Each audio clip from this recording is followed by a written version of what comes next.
Watch him. Give me just one day. Fluent and chill. What it takes, stay real. Chill town, hoop sports, fluent with the feel. Break down sharp like a highlight reel. Welcome to the show, we stay fluent and chill. Peacock. Yes, sir. I do have Peacock. I just think that, I tried to light it up and it said it has blackout issues, which again goes back to what's the problem with Xfinity. Speaking of blacked out. Hold on. Hang on for a second. Speaking of blacked out, my man will be here in a minute. Yep, my man will be here in a minute. Not sure exactly what's going on, but he'll be here in a second. But yeah, it's blacked out on the app, and it's blacked out. It's blacked out on the app, and it's blacked out on the actual channel. That's super corny. Yeah, I don't get it. I don't know exactly what's going on. So trying to get that figured out. But in the meantime, I'm still watching games. And well, you couldn't hear me? There he is right there. There he is right there. Speaking of the devil. Mm-hmm. I invited you to join, and it had somebody else on. Nope. It was somebody else. I couldn't figure it out. Oh no! And I saw his backyard and his. I have no idea what the hell's going on. What's up, young? We're live on YouTube, Chilltown Hoops, and Sports Fluent. I feel like there's a rant, and I don't know which one I want to rant about. Let's start with the first one. Let's start with the first one. No. I don't even know. I can't remember. I'm so discombobulated right now that I don't even. So I'm just gonna let you start with whatever you want to start with, and then when it comes to me, I'll go off on a tangent. How about that? So I want to start the conversation tonight, Tone. We got games going on and we got the playoffs going on, but in the midst of that, awards happen, and the Defensive Player of the Year was awarded yesterday. That was a pretty big deal, and Wemby is the first player in NBA history to be named unanimous Defensive Player of the Year. I personally think that that's a problem, not because he isn't that good. I think he had a phenomenal defensive player. I think he had a phenomenal defensive season. I thought that he was fantastic. I do think that he does have some flaws defensively. Individually, he's got some flaws. I don't think that he's a great drop defender. I think that he does struggle individually as a post defender. I think he's got some issues there. I also think that he can get pushed underneath the basket, which would explain why he doesn't rebound it as good as he can. But with that being said, a lot of that gets supplemented by him being an awesome rim protector. Like he makes up for that. But with him being Tony unanimous Defensive Player of the Year, and I had this conversation earlier, Tony, I think that this is a problem because this is now the bar. And I ran off a bunch of examples. Tony, if you remember, in 2000, Shaq was one vote short of being the unanimous league MVP. He never won the league. He never won the league MVP again after that. James, in 2013, he's one vote short of being unanimous league MVP. Never won it again after that. Steph Curry, unanimous league MVP in 2016. Never won it again after that. I'm saying that to say that when you are the unanimous league MVP, this is now where it is. And that's the standard for you. That's not the standard for everybody else. That's the standard for you. So when somebody else comes along, when Rudy Gobert comes along, when Evan Mobley comes along, Amin Thompson, Cason Wallace, Asor Thompson, when guys like this come along and they have seasons that are awesome for them, the voters look at that and go, that's the Defensive Player of the Year, because Wemby, your bar for Defensive Player of the Year isn't where it was when you were the unanimous Defensive Player of the Year. And now I think that other people, I'm not saying that he's never going to win it again, because I do think that he's going to win it again. I just think that the bar that he is now set, I think it's going to be pretty difficult to maintain that. Okay, but so let's start. Let's start with the obvious part, right? Yeah. I'm getting bombarded with the comments, so I'll ignore the comments for a minute and try to stay focused. One, if you had a vote for Defensive Player of the Year this year, who would you have voted for? I voted for Rudy. Okay. Yeah. I told you my vote was Wemby. Mm-hmm. So I can't say I would change anything, if all the voters thought like I did, like most people did, I think he was, if not the unanimous, I think the majority of people had it going to Wemby. Sure. And so if the majority of people had it going to Wemby, I think it was a surprise that everybody did it. But I don't know how. So in your case, fine, because you had somebody else. But if I had a vote for Wemby, how can I dispute the other 100 people who voted for Wemby? I can't. I don't think it's as big of a deal. One, because I think he will win more. Because if you look at, and I get it, what you're saying with the unanimous, that's the extra curveball in there. But Rudy's won what, 4, 5? 4 of them, sure. And so he's going to have, I think, more impact on the defensive end as he gets better defensively, because I think we both agree there's room for growth there. As good as he's been, a lot of it has to do with just his freak athleticism / God-given height, length, etc. So he's going to get better defensively. Sure. So he'll probably win a couple more. But let's be honest. Do you think he cares about DPOYs, or does he care about what he really wants, which is MVPs and chips?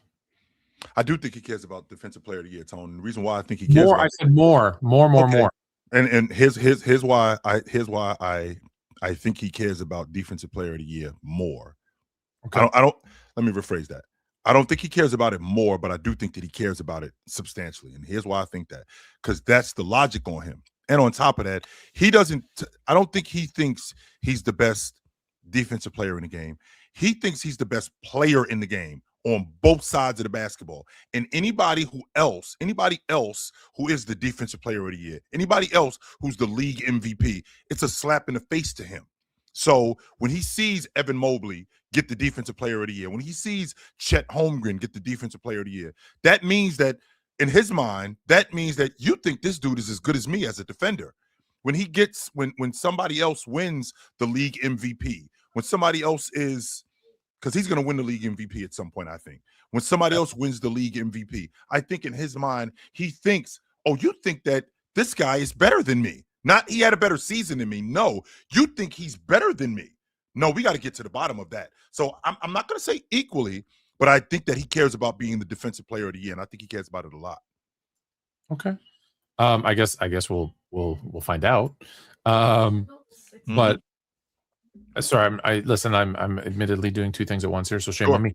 But I think, like I said, I can't argue with the unanimous thing. I was surprised that he won unanimous, because there were some other good candidates there, but yes, again, I can't justify to myself saying I don't know how that happened, considering, well, that was my pick 2, right? That does make sense. How can I say I don't know how they could have done it, but that was my pick 2. Tone, what you sound like right now is, remember when Chris Rock said, I ain't saying he should have killed her, but I understand. Yeah, exactly. I get it. And I say that to ask you, Tone, how much of this, in your estimation, when you watch where Victor Wembanyama is right now and being in year 3 and being the unanimous league MVP, the unanimous Defensive Player of the Year, Tone, how much of this is the narrative on him than him actually being the best defensive player in the game? Well, okay, that's the other thing. I don't equate Defensive Player of the Year to best defensive player. And I've told you that many, many times, that I don't think that's the voters' criteria. So I take that out. Like, that's why I struggle. Like, does it coincidentally happen that the Defensive Player of the Year is the best defensive player of the year? Yeah, sometimes. Same with MVP. Is the MVP always the best player in the league? I think we can all agree, even less often than DPOY. DPOY actually has more, and I don't know this, I got to check to see if it coincides, but historically, the Defensive Player of the Year has had a certain level of stocks, steals and blocks that was, high, had the advanced stats that kind of were top 5 in each of those defensive advanced stats categories. And they had a team that was kind of top 3 in defensive rating. Sure. So that's been kind of the unwritten criteria of the Defensive Player of the Year. Like, I use this as the example because it's the one that most people talk about.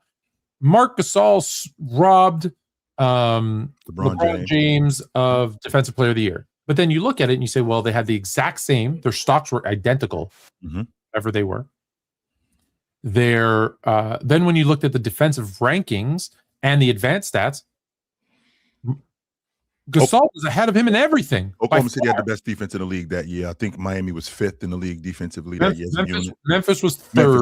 I'm sorry. Yeah. Memphis. But yeah, he had every advanced stat ahead of him. Yeah. He had the stock, everything, more defensive. Like he literally beat him in every single category, and it wasn't close in the advanced stats. So I was like, he didn't get robbed. That's how they look at it, because let's be honest. Are the writers watching every single game? No, they're not. They're not. So they're relying on a certain level of word of mouth, but also they're looking at statistics. Okay. And then when you get people who say Marc Gasol made no defensive team that year, that's incorrect. He made the all defensive second team, but those were voted by different people. Grant, it was the coaches who voted for that. It happened the year before. No one ever talks about Tyson Chandler winning DPOY the year before and being on the second team all defensive team. So when I look at it historically, again, I haven't checked this year, and I look at it historically, the defensive player of the year, 99% of the time, wins all of those things. So, yes, he does. So if statistically Wemby was that, the other thing is if he wasn't, because I said I haven't looked yet, if he wasn't, let's even with Wemby, how many San Antonio games does everybody have an opportunity to see? And it's not high. So they're going to go by reputation. They're going to go by, oh my God, Wemby's such a freak of nature. Wemby, blah, blah, blah, blah, blah. And again, I'm not saying that's right or wrong. It is wrong, Tone. Yes, it is wrong. And the reason why it's wrong, and here's why it's wrong, Tone, because it's reality. Yeah, it's reality, but it's also wrong because to your point, in 2012, 2013, up until that point, the coaches voted for the defensive player of the year. And the reason why they voted was because they were the ones seeing every day. They were voting for the defensive player of the year. They were voting for the they were voting for the all-league defensive team because they were seeing these guys in real time every day. So a guy that's in Houston in 1988 is not knowing that, Jordan, what kind of defense he's playing, even though the box score say Jordan had 5 steals last night and he had 8 rebounds. And on paper, that looks like, damn, Jordan is awesome defensively, even though he's really paying attention to Olajuwon the entire time, because that's who he's focused on the entire time is Hakeem Olajuwon. So in 2013, when the coaches are now voting for the defensive player of the year, they get to see who exactly it is that's the best defensive player in the game every game, because the coach from Toronto or the coach from— But you keep using that word. You keep saying the best. It's not. Let me rephrase that. It's not. Okay. But see, here's the thing, Tone. The reason why I say the best is because sometimes the best defensive player in the game is the defensive player of the year is the best defensive. I thought James was the best defensive player in the game in 2013. Even though he did not win defensive player of the year, I thought he was the best defensive player in the game. Same thing when we moved to 2022, when Marcus Smart won the defensive player of the year. I thought it was either Rudy or Bam that was the best defensive player in the game at that point. So that when I say the best defensive player, it's attached to the award, but it is sometimes the best defensive player in the game. That's why I'm saying the best defensive player. So the coaches, when in 2013, before this award is moving out to the media, they get to see and they get to decide who is the best defensive player in the game, who's had the most impact defensively on the game, not the writer in San Antonio or the writer in Phoenix who, I mean, he's watching a lot of San Antonio games, but you know what else he's doing? He's not watching as much. He's not watching as many Cleveland games. He's not watching as many Golden State games. So he doesn't see how good Draymond still is. He doesn't know how good Amen Thompson still is. He doesn't know how good Ausar Thompson still is. So I think it's a little tricky in that aspect when you put it in the hands of the media, considering they aren't in the action every night. But that's what it's been. That's what it's always been. So to say, well, I'm not going to go by what the media says. Well, that's who has the vote. That's who has the vote for the DPOY. That's who has the vote for the MVP. That's who has the vote for the Hall of Fame. I don't claim that they get it right all the time. I am confused, however, by I don't know who the hell this person is, but keep saying my Rudy hate. Have you ever heard me hate on Rudy Gobert? No, I have not. I don't think I've ever spoken negatively about. Now remember who we talking about, Tone. Remember the time that we live in. We live in a time where if you are a Laker Tone, you a Laker fan. Is it because I voted because I said I would have voted for Wemby? That means that means you hate Rudy. You don't. It's not that you don't think Rudy is. It's not. Not only do you not think Rudy is an awesome defender, you hate him. You think he's awful. Okay, I had no idea. Yes, that's where we live today. We live in that space where if I think that Amen Thompson had a better defensive season than Ausar Thompson, I hate Ausar Thompson. And I don't think Ausar Thompson is that good of a defender, which just isn't true. I do want to address this. Did Ron get the pizza, Fluent? Well, Ron ain't getting any pizza. Why would Ron get any pizza? Mm-mm. Penn is going to get some pizza. Now, here's the thing. Penn said he was going to give the pizza to Ox. Ox was really excited about that. And now Penn's trying to take that back. And so whoever gets the pizza, just you tell me, and I'll send you the pizza. Like I was off by this much on what I said. Yep. I thought would happen. I thought the Raptors would be a 500 team, and if they didn't have a 9-game winning streak in the first month of the season, that was going to happen. That's what they were. They were 31-31 or whatever it was. They were basically a 500 team after the first month of the season. So they whoever wants it gets their pizza, whether it's Penn or Ox or whoever. Just send me the address or send me order the pizza and send me the bill. Yep. However, I also said that Scottie Barnes is not. You know what? Let's do this now. That Scottie Barnes is not a superstar, is not a number one on a championship contending team, and he's not. They tried, Penn tried to compare, and I'm only bringing his name up because apparently I don't even watch the panel, but apparently he was bringing up my name on the panel the other day, so I'm allowed to do this. He tried to compare to Magic freaking Johnson. He's not Magic Johnson. He said he was a better passer than Scottie Pippen. He's not Scottie Pippen, and Scottie Pippen wasn't a number one on a championship team, and Scottie Pippen's significantly better than Scottie Barnes. Scottie Barnes is Lamar Odom with defense. He's Andre Iguodala. Okay, nice player. You want him on your team. He ain't leading you to a championship. Oh, what's the gap between Scottie Barnes and Scottie Pippen? Like if I'm doing this, what's the Grand Canyon? So it's like this. The Grand Canyon. Do you know the Grand Canyon? Have you been to the Grand Canyon? I have been to the Grand Canyon before. That's the gap between Scottie Barnes and Scottie Pippen. Like it's not close. Okay, it's not close. Just because they have the same first name doesn't mean anything. Okay. And again, that doesn't mean I hate Scottie Barnes. That doesn't mean he's a bad player. It just means that he is not on their level. Now, does that mean he couldn't get better because he's still very young? Of course. But right now, today, he's not Magic. He's not Pippen. He's Odom. He's Iguodala. That's who he is right now. And once the Raptors get swept, like I said they were, then what? Then you've already got him sitting there going, oh, we told you the Cavs are really a lot better than you thought they were. He's already backpedaling. Oh, how good the Cavs are. Here's the problem, no, Tone. The Knicks busted their crap the whole season. The Knicks would have swept them in 3, and it is a 7-game series. They would have swept them in 2. My question, though, Tone, is it fair to say is it fair to say like you already told me what's the gap between both Scottie Pippen and Scottie Barnes? That's how close is he in today's game? How close is he as an elite forward? And the reason why I'm asking you this is because the data that's shown suggests that he is an elite passer. The data has shown that because that's what we are today, Tone. These aren't enough. This right here is not enough. No, We deal with this, and we deal in data, which I'm cool with. I'm cool with that. The data tells us that Jokic is a good defender. That's just not true, and it's just not. No, but the data shows us. It does. So, it does tell us that. I think it's a combination. Look, let's be very clear. He's a very good player. He's not a scrub. He's a very good player. Sure. He's on a 500 team. So he's a very good player on a bad team. So he does get more opportunities.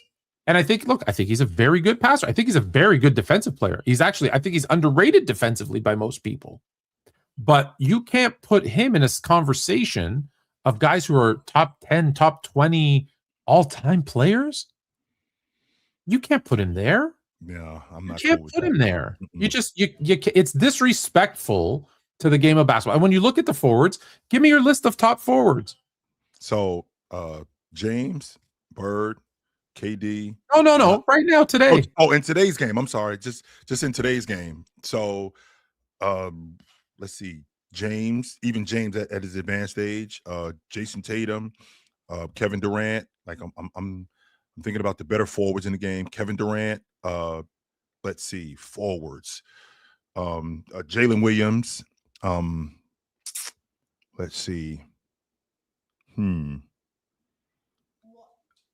Wow. I think I Jalen Johnson. We live in a positionless game. Paulo is a fantastic forward. Giannis, of course. Those are the guys that I'm thinking about off the top of my head. But I think the way that we play basketball now, Kawhi, Leonard, sure. There's okay, yeah, is he a top 10 player in the league? No. Is he a top 20 player in the league? Can we have a conversation about him being a top 20 player in the league, Tom? Because again, I don't think so. Okay, so when I ran down my All-Pro team, when I ran down my All-Pro team, I actually got Scottie Barnes third team All-Pro. I think he had that kind of season. You have him as a top 15 player?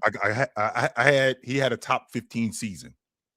That's what I'm saying. That's not the question I asked you. Is he a top 15 player? Well, that's the same logic that you bringing me with being the defensive player of the year. Are you the best defensive player in the game if you won the defensive? That's why I'm purposely asking you right. a question. So, is he a top 15 player? Like, if you were to draft, you had every player in the NBA right now as it is, and you were going to draft, would he make your top 15? I don't think so. Okay. Well, then there you go. Yeah, no, I don't. Is he top? No. Like, is he better than LeBron? No. Is he better than Luka? No. Is he better than Ant? No. Is he better than KD? No. Is he better than Steph? No. Is he better than? I know I'm going to forget a bunch of people because I'm not good at just off the top of my head doing stuff like you are. Is he better than who? Just give me the number ones on most of the teams. So let's run it down really quickly, Tone. So Joker, no. SGA, no. Luka, no. Giannis, no. Jason Tatum, no. Donovan Mitchell, no. Anthony Edwards, no. Anthony Davis, even today, Anthony Davis, no. KD, no. Jalen Brunson, no. Let's see. Cat, no. Running down a bunch of different other guys. Kawhi Leonard, no. Jaylen Brown, no. Let's see who else am I forgetting? Because that's 13 guys. That's 13 guys right there. Yeah. So look again. Nice player. Yep. Very good player. But here's the thing. If Luka's the best player on a team, can that team go to the NBA final? Yes. He's proven that. Yes, sir. If Anthony Edwards is the best player on your team, can you go to a final or even an Eastern or Western Conference final? We could go deep into the playoffs with Anthony Edwards as our lead guy. That could happen. Can you go there with Steph? Steph Curry has proven that you can still go. Well, not anymore. Well, that's the problem. Not anymore. What about Tatum? Can he be the best player on the championship? Yes. Okay. Yes. So what about Scottie Barnes? We haven't seen it. Nope. This so again, second time in the playoffs. I'm not saying he couldn't ascend. I'm saying today he's not. He's a guy who hasn't made the playoffs for 4 straight years, and this year's going to get bounced in the first round. Swept in the first round. I think he's going to get swept, but okay, maybe they steal one. Maybe they look completely outmatched. Their biggest problem is in their interior, and it's not Scottie Barnes. That's their biggest problem. Is they don't have a big guy, a legit big guy. Like Mrs. Fluent and I, shout out to Mrs. Fluent, by the way. We know. Mrs. Fluent and I told him to move up in the draft and draft the big kid from Memphis. Okay, hold on. Okay, Adam, you're so smart, Adam. There's been a lot of teams, multiple teams that didn't need a number one, with the exception of the Pistons. Tell me them. Why are we talking about Chauncey Billups like Chauncey Billups wasn't an all-pro and an all-league defender? That's okay. That's What's going on? The exception of that Pistons team, give me the list of players that didn't have a legit number one that have won a championship. Go ahead. There are none. List. There are none. Everybody wants to talk. The 2025 Pacers did not win a championship. That's number one. And number two, they had a legit number one. Tyrese Halliburton. He's a legit number one. Also better than Scottie Barnes. What are you doing? He's a legit number one. They didn't win a championship. In fact, the way that they played, and what is this RIP Wemby going on? Like what's going on with Wemby? Concussion. Okay, so he got hit in the back of the head. What happened to him? Apparently concussion. He's out for 2 games. So he's done. Is there a concussion protocol? Oh, that changes things a lot. That does change things. So what's the RIP? He's not dead. So don't do that. No, not RIP. Yeah, don't do that. Right? Don't do that Lakers? to me. I will get your ass out of my chat. Hold on. The 2010 Lakers didn't have a legit number one. What the hell? Kobe Bryant played there. You goofy? Are you crazy? No, that's trolling. That's 100% trolling. The 2014 Spurs didn't have a real number one. They absolutely did. Yes, they did. They absolutely did. What are you talking about? Tim Duncan was still playing at that level. Just the year before that, he was first team All-Pro. The year before that, in 2013, he was first team All-Pro. So that's just not true. No. Well, listen, we got 47-44. San Antonio's taking the lead with 3:30 left. And let's see if they can hang on in the second half. If Wemby out, that should be interesting. That should be interesting. All right. So let's go through the awards. Let's go through the awards because that's what we're here to do. I think I can do this. Yep. Let me see. So we don't have to go through. I guess we don't have to do this one. The next one is the Clutch Player of the Year, Tone. That's the next one to be announced. Okay. So we don't have to. Oh, we don't have to do this one. Hold on. That's already been announced. Yeah, we don't have to do this one. So we know the winner of that one. That's Wemby. So we can say goodbye to that one. But it was the first on my queue. Yep. You want to do Clutch? That's the next one that's going to be announced. I thought it was today, but maybe it's tomorrow. I didn't label these, so they just say image. So I'm going to take this one and guess that it's Clutch because it looks like SGA and yes. Okay, perfect.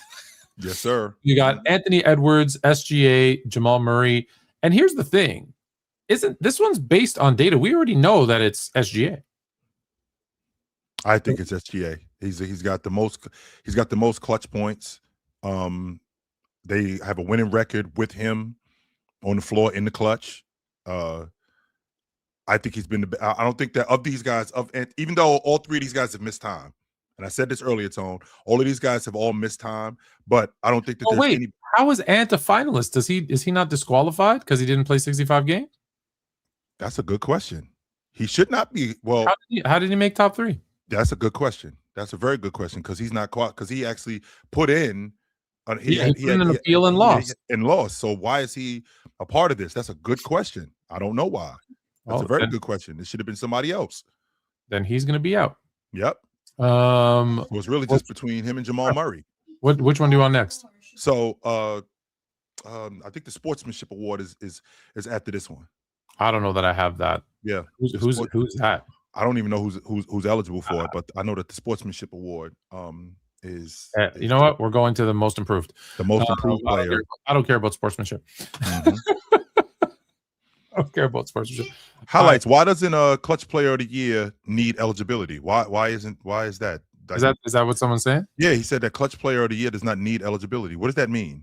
So I need to be eligible to be the league MVP. I need to be eligible to be the defensive player of the year. I need to be eligible to be the most improved, but I don't need to be eligible to be the clutch player of the year, which is probably one of the most important awards, because in the meat and potatoes of the game, who are you relying on the most? You're relying on me. So I don't need to be eligible to be the clutch player of the year. How many games do I need to play to be the clutch player of the year? 10? Is that enough? Is 50 games enough to be the clutch player of the year? What does that mean? I don't understand what that means. Yeah, I'd like to get clarity. I'd also Scoot has 17 points and Fluent called him a bum. I said a lot of things apparently. All right, so most improved. We've got your finalists are Nickeil Alexander-Walker, Denny Avdija, and Jalen Duren. So it's Denny Avdija. Tone. It's Denny Avdija. That's his name. Yeah. He came from He came from Washington. They handed him over. You're telling me how to say how I want to pronounce someone's last name? No, that's not how you want to pronounce it. That's the way it's pronounced. How about if I called you 10? That's not your name. Oh, fine. No, Tone. That's not your name. Your name's not 10. No. Your last name Braun. No, that's not the way it works. Your last name is Braun. It isn't Brown. No. So go tell Bruce Brown, or whatever the hell his name is from Denver. Your last name is Braun. Get it right. Okay. Denny, what'd you say? Denny what? It's Denny Advia. That's the way it's pronounced. Denny Advia? It's spelled, to your point, the way it's spelled. That's the way it's spelled, but it's the way it's pronounced is Denny Advia. Correct. Okay, Denny Avija. Kind of like Jalen Duren and Nickeil Alexander-Walker. Why is it? I'm not calling him Nickel Alexander. I was about to say that. It looks like it's pronounced Nickel. Well, okay, fine. No, but I can't call him that because that's not the way. That's not his name. No, it's Nickeil Alexander-Walker, Jalen Duren, Denny Advija. So, Tone, you and I have had extensive discussion about what the most improved player is throughout the course of time. The majority of most improved players, their scoring average goes up 5 points. I think Denny Avia, because this is who I had. Of these three guys, this is who I had. I think his scoring average went up 8 points. That's number one. Number two, he made I think he's going to make the All-Pro team. He's made the All-Star team this year. He has been one of the better clutch players in the game.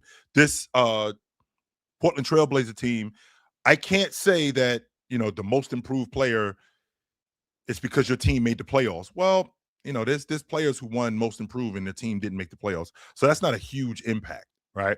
But the thing that I'm thinking is how much did you improve as an overall player?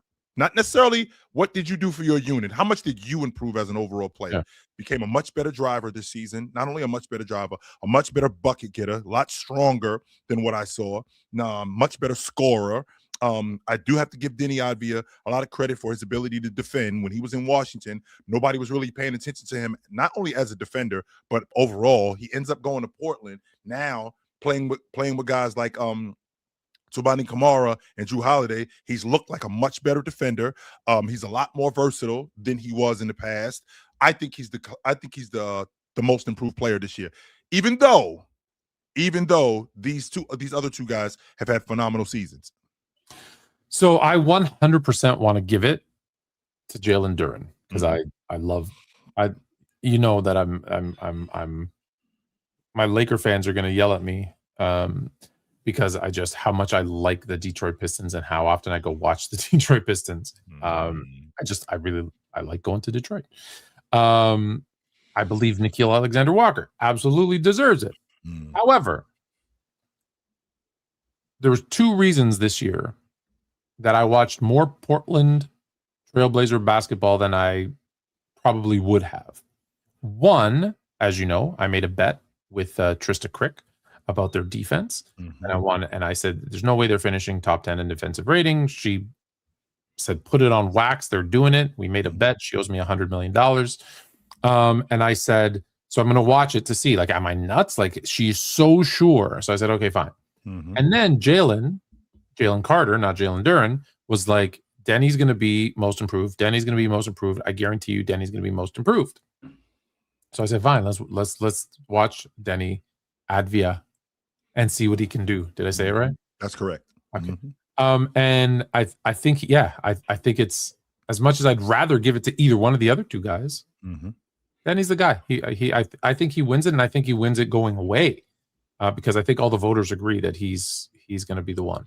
Now, remember, Tone, like we talked about. I only talked to 3 of the 100. Yeah. But those 3 have all said, so I don't think he's getting 100%. But all 3 of them said Denny as well. So, I mean, to my point about these players, like your scoring average going up. And Tone, you can fact check this if you'd like. I think that Nickeil Alexander-Walker, I think he averaged like 9 a game last year in Minnesota, 8 or 9 a game. He averaged 20 in Atlanta. So with him doing that, I mean, I think that's a huge deal. And this goes back to what you and I got into this discussion about. And this was, I want to say last year, Tone, when you and I were talking about the difference in the most improved player when it was Tyrese Maxey and it was Kobe White when he was with Chicago. The very definition of most improved, how much better you got from this season to this season. And Kobe White had done that, considering his scoring average had almost doubled Same logic with Nikola Alexander Walker. His scoring average doubled from last season. Denny Avdija is, like I said, I think it went up. If I'm again, you can fact check me, Tony. I think it went up like 8 points, 7 or 8 points, which is a big deal, right? Yeah, which is 100%. Which is a big deal. But I just think that Denny Avdija just did more. Kevin Durant officially playing tonight. KD's going. All righty. So KD's a go. Still won't matter. My Lakers and the glorious King. LeBron James. My glorious King. Will be taking a 2-0 lead. I keep that handy just in case. All right, next award is another one where I think I know who I want to pick, but I know who's going to win it. Uh-oh. So we've got the Rookie of the Year. Yep. And VJ Edgecombe, Cooper Flag, Knipple. And I think when the season started, I think everybody just said, okay, it's going to be Cooper. Mm-hmm. Tone, this sounds like an arranged marriage. That's what this sounds like. Like, I know who I want to marry, but this is who I'm probably going to have to marry. That's what this sounds like right now. I would think that I don't think expectations matter in Rookie of the Year. So I think it's going to go to Cooper Flag. Yep. But if I ranked them, it would have been like 1 being the highest expectations and 10 being the lowest. Cooper Flag 1, VJ Edgecombe 3, Knipple 172. Yeah, he was not on my bingo card for Rookie. So him playing the way that he played, breaking a Steph Curry 3-point shooting record at any point in your career is ridiculous. Like Charlotte was relevant this season, and a lot of it had to do with obviously people being healthy. But this rookie, and so it's just like I wish he would win because he was that oh my god rookie. Mm-hmm. But I don't think you can deny Cooper Flag just is going to run away with this award. Tone, do you care about what's going on in Charlotte now? I've always cared because I feel like they're one Greek fluent GM away from being successful. Oh, that's the only reason why you invested in them. For that reason right there, Tone, because you want the job. You want to run things. Yeah, because it's a nice it's a nice place to live too. Other than that, no. In what's going on in Charlotte. No. This guy has now made it interesting in Charlotte. He has now made it so, you know what? I got to turn on a Charlotte game because of this guy. Yeah. Now, before the season started, I had Coop, and I did not Knipple. This is no disrespect to you, but I thought that he was a better version of Luke Kennard. He was not on my bingo card. I thought he was just a shooter. I did not know he could put the ball on the floor like that. I did not know he could affect the game like that. It was my actual Rookie of the Year, Tone, was Trey Johnson in Washington. That's who I thought was going to win it because I thought that he was one of the best sharpshooters that the league had ever seen coming in. Then it was Cooper, and then it was this kid VJ. I did not have Knipple. So I think the award, I think the award is going to end up going Coop at 1. It's going to be Knipple at 2 and VJ Edgecombe at 3. And folks, so you know, don't get wrapped up in, well, Charlotte made the playoffs. And Tone, you can fact check this for me too, just in case I get this wrong. From 1990 to 1999, of the nine rookies of the year, only 7 of them made the playoffs. In 2000, from 2000 to 2009, of those 9 rookies, I think 6 of them made the playoffs. 6 of them missed the playoffs. Just like in 2000, just like from in 1990 to 1999, those 7 guys who won Rookie of the Year, of those 9 guys who won Rookie of the Year, 7 of them missed the playoffs. From 2010 to 2019, I think it was 6 guys of those 9 guys missed the playoffs. So the Rookie of the Year, the playoffs does not matter. I don't think Rookie of the Year matters. I actually thought it was going to be Edgecombe. And the reason I thought that is because I knew that, you know, Philadelphia coming off a horrible season. You got Maxey. I wasn't expecting I didn't even think Paul George even was going to be there. And Embiid is a shell of his former self. So I thought, oh, he's going to have an opportunity on a team that isn't horrible. Right? Like Washington, I thought was going to be horrible. So I know that they don't care about wins and losses, but I just thought, it's not going to be they're not going to pay attention to Washington. Sure. So I thought Edgecombe, and everyone's like, well, why not Cooper? I thought because I thought if healthy, Anthony Davis, I'm going to forget the name of the center that I love there, but PJ Washington. No. Oh, you're talking about in Charlotte? I'm talking about in Dallas. Okay. In Dallas. And I thought that team with Anthony Davis, tell me the center's name because I always forget him. PJ Washington, Derek Lively, excuse me, Blake Lively. Mm-hmm. Cute, but no. Derek Lively. No, the other one who they traded for halfway through the season. Washington. Why am I drawing I'm talking about? Yeah, I know exactly who you're talking about. Yeah. Why am I drawing a Daniel Gafford. I thought they had a legit playoff team if healthy. And then I thought Kyrie might get healthy and come back about halfway through the season. I thought, okay, this team's going to be better than we think, which won't give him Cooper as much opportunity, right? Because that's the thing about the rookies. Rookies go into a thing, and if they're not going to get, you always say this, if Carmelo Anthony went to Detroit, and I think it would have been brilliant, you would have been like, nah, he wouldn't have got any playing time under Larry Brown. And then he would have had he wouldn't have been the same guy in the rookie year. Mm-hmm. So that's where I thought Cooper was going to be, where he was going to be on a good team. But obviously, a bunch of injuries, that team collapses, like they trade Anthony Davis, and he's gotten a huge opportunity. So I think there's Khan was not, to steal your line, Khan was not on my bingo card. And so I think this is another one where Cooper just runs away with it. Tone, on a scale from 1 to 10, how bad did you have Washington? I had them in Charlotte, being like 20-win teams. I had Charlotte win 25 games this season. There you go. I did. 27 teams. The flip side to that is, and I can admit when I'm wrong, I had Dallas in the West Finals. That's what I thought they were going to be that good with Anthony Davis and Cooper Flagg and Lively. The reality is they should have been that good. Gafford. I thought they were going to be that good. They get Kyrie Irving back by after the All-Star break. I thought they were going to be that good this year. No.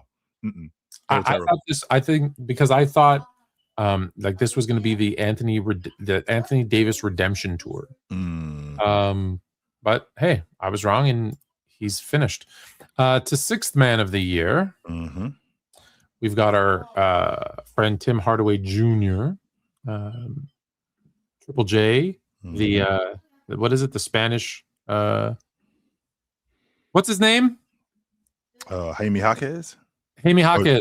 You calling him the Mexican Spanish John Wick. Thank you, Fluent Jr. in the clutch. The Spanish John Wick and Keldon Johnson. Yeah. So sixth man of the year. I think as good as Tim Hardaway has been as a sharpshooter coming off the bench, which I think he's been great, and Keldon Johnson has been nothing short of fantastic as a rotation player coming off the bench. The fact that Miami played with one of the fastest paces in the league, I don't think anybody benefited more from that than Jaime Jaquez. He was the best rotation player in the game this year. Nobody came off the bench and was getting more buckets than him. Nobody played in terms of the minutes that he played and was as productive as Jaime Jaquez. Yes, I think he wins the sixth man of the year this season. And to be honest with you, like you talked about with SGA, like you talked about with SGA, Tone, I think Jaime Jaquez wins this going away. I don't think it's close. Yeah, I don't think it's close. You said like clutch. Yeah. I my vote is Tim Hardaway Jr. I think his like you said, his shooting off the bench really gave, like, don't get me wrong, Denver still struggles when Jokic comes off the court. That's I think it will just be forever. But I think he gave that second unit something that they had been lacking in the past. So he'd be my pick, but I think I'm with you. I think Jaime wins it. I think it's gonna be closer than you think. I think Keldon Johnson, although he kind of tailed off at the tail end of the season, that's why I think he's still going to get a lot of votes because people made up their mind and they just like, oh, it's gonna be it's his, and they're going to kind of go away from it. Well, let me ask you this though, Tone, because that's the same thing that happened. Excuse me, that's the same thing that happened. I want to say two seasons ago when Nas Reed won it and he won it over Malik Monk. We basically had a photo finish for like the last month of the season, coming up to the last month of the season. And then Malik Monk ends up getting hurt, and this kid Naz Reid ends up running away with it. And with him and with Malik Monk ending up getting hurt, like the voting went like this. Like it was this for quite a while. And I thought Malik Monk had a really legit shot at winning the Sixth Man of the Year. But when he got hurt, it just went, it's like running a 100-meter dash. Yeah. And at the 80 meters, Malik Monk blew a tire and he just ran away from him. I think for those paying attention, they'll switch their vote, but there's some who probably weren't paying as close attention as they should have. And they'll still, I guarantee you're going to be surprised by how many votes he gets. And that's the only reason Spanish John Wick here doesn't win it like you think, kind of running away. Going away. I do think he's going to win it going away. Yep. All right. We got two more. We're going to go to Coach of the Year, which I have very, very, very, very, very, very strong feelings about. I don't know if you do or not. So I'm going to let you go, and then I'll tell you because I have very, very, very, very strong feelings about this. So of these three guys, there's two that I had not high expectations, but I had expectations for. I thought the Detroit Pistons were going to be a top 5 seed this season. Top 5? I thought they were going to. Before the season started, I had not Cleveland, top 2, not top 3. I had Cleveland at the top. I had the Knicks behind them. I had Orlando. I had Atlanta, and I had Detroit. Those are my 5. Those are my 5 seeds in the East. JB Bick. I keep wanting to call him Bernie Bickerstaff. Just so you guys know, Bernie Bickerstaff used to coach the Seattle SuperSonics when they had Gary Payton and Sean Kemp. Yeah, that's his father. Just so you guys know, JB Bickerstaff, that's his father, Bernie Bickerstaff. So I apologize. That's not his name. His name's JB Bickerstaff. Anyway, so he's done nothing short of a fantastic job. I think that they made a mistake in Cleveland when they bailed on him because I thought that he was a great coach. Yep. And I think that he went into Detroit and he changed the culture of that group. And the fact that he had that kind of turnaround, because this dude, ladies and gentlemen, sitting right here to my right on TikTok and sitting to my left here on YouTube, told me. I'm on top here on the bottom. Okay, so he's right here on the top on YouTube, and to my right over here on YouTube, told me when I thought the Detroit Pistons were going to drop 40 straight games, he told me that Toronto was going to throw a monkey wrench in this. Yeah. He told me that. He told me that Toronto was going to throw a monkey wrench in that. And 100% they did throw a monkey wrench in it. So now JB Bickerstaff comes in and he completely turns around the culture of that group. And now they turn into winners. So I give him a lot of respect with that. Mitch Johnson, I thought that the San Antonio Spurs were going to be a bona fide playoff team this year. I did not think that they were going to be a top 2 seed. I'll be lying to you, Tony, if I said that I thought they were going to be that good. I didn't have those kind of expectations for them. But I think that he's done a phenomenal job with that group. I think that Castle has developed into a phenomenal defender. I think Devin Vassell also has turned into a great player. And the confidence that he's instilled in this kid Harper is great. But none of these guys, I think, have done the job that Joe Mazzulla did. All of those guys that are on that roster were on the roster last year, and they were rotation guys. They were fill-ins.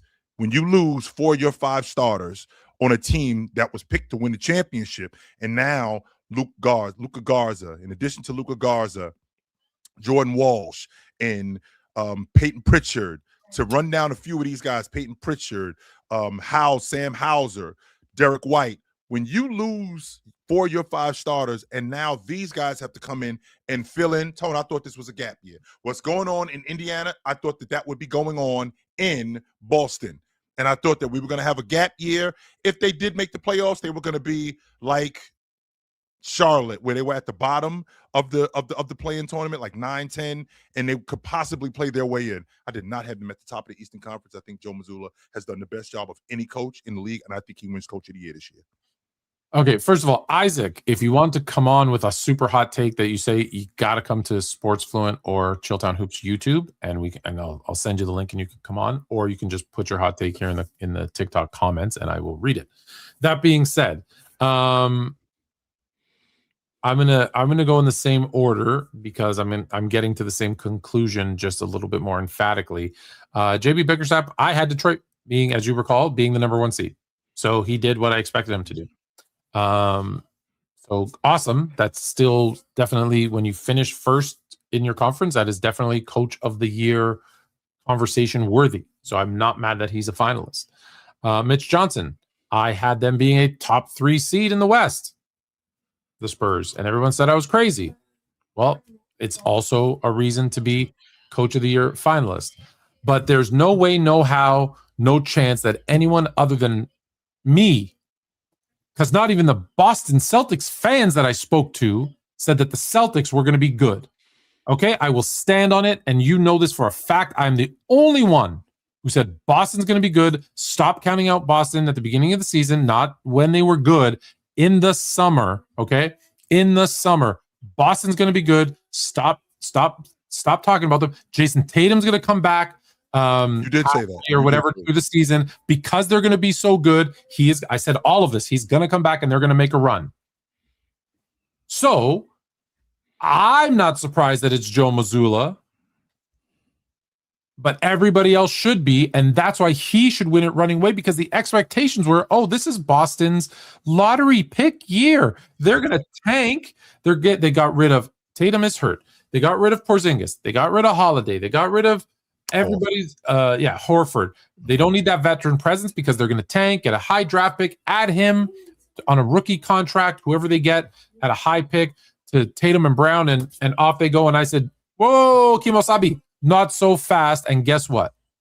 I was right. But I'm the only one that was right because everybody else, this is why I know it should be Joe Mazzulla, because everybody, including you, told me I was crazy. I thought you were nuts, Tom. And that's the Coach of the Year. If you thought this was going to be, what up, Mark? If you thought this was going to be a lottery team and he had them at the 2 seed? Yes. And they've been the 2 seed for the majority of the season, too, by the way. Tom. No, yeah. They went on a run when Tatum came back. They were there the whole time. Yeah. And they probably look, now that we're watching, like maybe the strongest team in the East right now. After they got blown out by Philly tonight, too. Well, of course, but that's going to happen. But they didn't lose game 1 like Detroit, where you're like, what the hell? Yeah. The number 1 seed, the law. And again, the playoffs don't matter. They shouldn't matter. I know that people argue, but this is a regular season award. Joe Mazzulla's he should be. If anyone was unanimous, it should be Joe Mazzulla. To be honest with you, Tom, I mean, the reason why he wouldn't be is because of the job that JB Bickerstaff has done and the job that Mitch Johnson has done, and the fact that Wemby was in and out of the lineup, the fact that De'Aaron Fox wasn't prepared to play early in the season, and then with him not being able to play early in the season, he had to go with the rook. And the job that he did for this crew it's been nothing short of fantastic. But again, to your point, Tone, and I'm going to land the plane here. I did not have the Boston Celtics at the top of the Eastern Conference. I thought that they were going to be bad. And you told me in September, chill, Jay, the Boston Celtics are going to be good this year. And I was almost ready to bet you something that I probably couldn't even afford. That's how confident I was. Oh, I wish you would have made that bet. I would have. Yes, I was probably willing. I was close to betting you something that I'm not sure that I could afford, because that's how confident I was that Boston was going to be whacked. No. I would have lost too. What I've got your car. You might have got something like that, Tone. Yes. Yeah. Yes. You might have got it. When I was driving next to you up the, what is it? The I-90? What is it that we were taking from Miami 95. Yes, sir. 95. 95? I was like, I saw you. I was like, oh, that's a nice little. All right. Yeah, I shouldn't say we were racing. I mean, we were just driving regular. We were not racing, lady. We were not going on. No, that was not. I was in a rental. All right. MVP. Oh, boy. Mm-hmm. Tone, I'm going to get right to the meat and potatoes of this. I'm not going to sugarcoat it. I think it's SGA. And I don't think it's him going away, but I think it's him by a comfortable margin. I don't think there's anybody who's answered the bell, who's delivered as much as he has, and who's been more consistent this season, period. I think it's SGA. And I'm going to go even further than that, Tone. He wins it this year, he's going to win it again next year, too. You got him 3-peating. He's going to win it again next year, too. I'm saying it. I think that Jokić has done himself a disservice. I think Jokić has made the extraordinary ordinary. He has done that. Yes, I can get with that. And it is a damn shame, because he should have already won more. It shouldn't have been Embiid. It should have been him. and he should win this year. And guess what? He's going to finish third. He's going to finish third. And it's because he's made the extraordinary ordinary. And people are going to say whatever's happening now in the first couple of games in the playoffs and it doesn't matter. It's a regular season award. And I think it should be Jokic, but he's going to finish third. And and SGA, listen, let me start by saying SGA is going to win it. You're right. SGA is going to win it. However, I'm a businessman, and I always put my business ahead of anything else. Sure. And if I was the NBA and I was a businessman, which I am, let me ask you this. What player was the most viewed player in the NBA this season? Well, it wasn't Curry because Curry didn't play that much. So who were they watching the most? Most, yes. I'm going to say SGA. LeBron James. Oh, of course. Incorrect. It was still the glorious king, LeBron James. Interesting. Who does not have much time left on this earth. You know who was second? You mean as an NBA player, he doesn't have much time left. His Yes, NBA yes. life, his NBA life is about to end. Yes, yeah. not like on. No, that's not what he means, ladies and gentlemen. No, he means he's going to die. I mean, no, as his an NBA NBA life player, on the clock NBA, is ticking. yes, That's what the he clock means. is tick. Yes. Yeah, his basketball life is about My to end. apologies if that sounded anything else other than that. Yes. You know who was second? Jokic. Victor Wembanyama. Wow.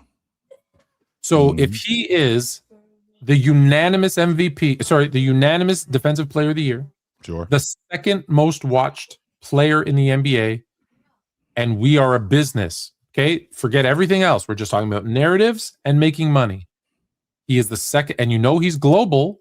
Sure. It's not just Americans watching him. In fact, it's probably not. It's probably mostly globally. He's a global phenomenon. He's a freak of nature. He's got this dislikable personality that you either love him because he's such a freak of nature as an athlete, or you hate him. I've talked to people who don't watch basketball as much, and they say, "Oh, I hate that guy," and perfect. That's great. That's great. That's great. Yes. LeBron cannot carry this league anymore. He just can't. He's 75 years old. He can't. So you have an opportunity, NBA. I know you're going to blow it, but you have an opportunity to have the second most watched player, the freak of nature, the guy that no one will see walking down the street and be like, is that him? Nope, that's him. There's going to be no question about it. And they're serving it to you right there. Boom, on a silver platter. Saying, here's your next face of the franchise. Here you go. Give it to him. Not only give him DPOY unanimous, give him MVP. You know what? Find a way to get him into the finals. Find a way to get, because listen, figure it out. We all know it's not 100% unshady. I'm not saying it's shady. Find a way to get him into the finals. In fact, find a way to let him win and get him a DPOY MVP and finals MVP, which hasn't been done since what, 94? Hakeem, the only one to ever do it? 32 years ago. You just gave the NBA a villain. Tone, how confident are you? A villain, and he's in San Antonio, and he wears black and silver anyways, just like the damn hated Oakland Raiders of old. On a scale from 1 to 10. And you give him everything. I agreed too early. You give him everything and make everyone love him. Michelle Beadle is on cloud 9, and let everybody else hate him like they hated Tom Brady and the Patriots. And you'll be swimming in money. You're already going to get a $20 billion boost with Vegas and Seattle coming back because they have to pay $10 billion to get a franchise. You're going to be swimming in money. And then you would have, just think about this. San Antonio Spurs, Defensive Player of the Year, MVP, Finals MVP, defending his title as the king does his farewell tour in Cleveland. But hold on a minute. Hang on. Victor the whole time is saying, why is he even doing that? Tell the old man to get in his rocking chair and leave this damn league. This is my league now.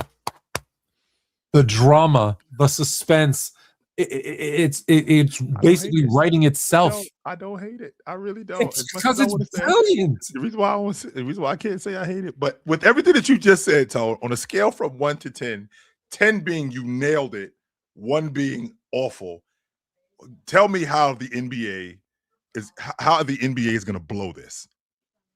Oh, how they're going to blow it? Easy. How they're going to blow this? It's easy. SGA is going to win the MVP. Okay. Then they're going to get a top 5 pick. Thank you, LA dummies. I mean, Buffalo Braves. I mean, Clippers. Okay. They're going to get another top 5. So now they're going to go from 13 deep to like 14 deep. Or like 40, actually. Because we got like deep, right? We got 6 first-round draft picks, so like the next 5 more years or some nonsense like that. They just let someone bang Wemby in the head. So he's gone for a couple of days. So the Spurs get knocked out in the first round. It's just it's going to collapse. At any time. And actually, what's going to happen is OKC's going to probably win back-to-back chips. Jeez Louise. Folks, TikTok world, you know what time it is when you see us, right? That right there, that's him. That's my man, Fluent. Chill. That's me. You know what time it is when you see us. Every Tuesday night, we are right here on TikTok, me and my man, Tony Tone. We will see you guys soon. You know where to catch us at. If we're not here, we're on tomorrow. Come back. Come back tomorrow right here to the Sports Fluent Network right here on YouTube. We do a great debate show. Me and my man, Tony Tone, we get it on. We will see you guys soon. Until then, put on a suit, drink water, don't drink and drive. Hey, man, call your mother. When's the last time you talked to your mother? Call your mother. We'll talk to you soon. But until then, take it light. Take it. Absolutely, man. It was good to see you guys tonight. This was dope. No doubt about it. How much trouble do you think I'm going to get in on YouTube? I just had to check on the score. I don't think so. Okay, let me take it off. Yep. Mm-hmm. I don't think we're gonna get in a lot of trouble. Nah, I don't think so. Not tonight. We won't. This is I don't know if you noticed. We're still on live on YouTube, by the way. Yes, we are. Yes, we are. For those that are here, we're still here. So I had the score down here. It's 60. There's other ways of doing it, but I thought this was the easiest way because I have it on 2 screens. So you can't watch this game? No, I can't because we have blackout issues down here. With they got a thing with NBC going on with Xfinity. NBC is blacked out. I could watch it on Prime. I could watch it on ABC, and I could watch it on ESPN. I just can't watch it on NBC, which sucks because like the Lakers and Houston are on tonight. I'm going to be able to watch it tomorrow morning, so I'm going to have to get up early to watch it tomorrow morning and watch the replay. I was going to end the stream and just leave it like this for you, and you go, "Wow." That would be dope. Yes. Okay. We went to the game and then we left. Mm-hmm. All right. So that's it. That's all. We're done. You all right? Yes, sir. We are. You guys know what time it is when you see us. This is me and that right there. That's Fluent. That's him right there. Chill. That's me. Absolutely. We do this every Tuesday night right here on the Sports Fluent Network and on the Chilltown Hoops Network right here on YouTube. If you can't catch us here, you can catch us tomorrow night, 8:30, right here again on the Sports Fluent Network and on the Chilltown Hoops Network. We do a great debate show, me and my man, Tony Tone. It's Fluent and Chill versus the world. So we will see you guys soon. Until then, put on a suit, drink water, don't drink and drive. Hey, man, call your mother. When's the last time you talked to your mother? Call your mother. Talk to you guys soon. But until then, take it light. Take it. Absolutely, man. It's good to see you guys tonight. This was dope. Stay tuned to Sports Fluent. We're doing the NFL draft, all the quarterbacks. Me and Jeremy Nunez. I'm tuning into that. It's wrong, by the way. I'm tuning into that. 66. Later. Thanks for watching Fluent and Chill. Don't forget to like and subscribe every Tuesday at 8 p.m.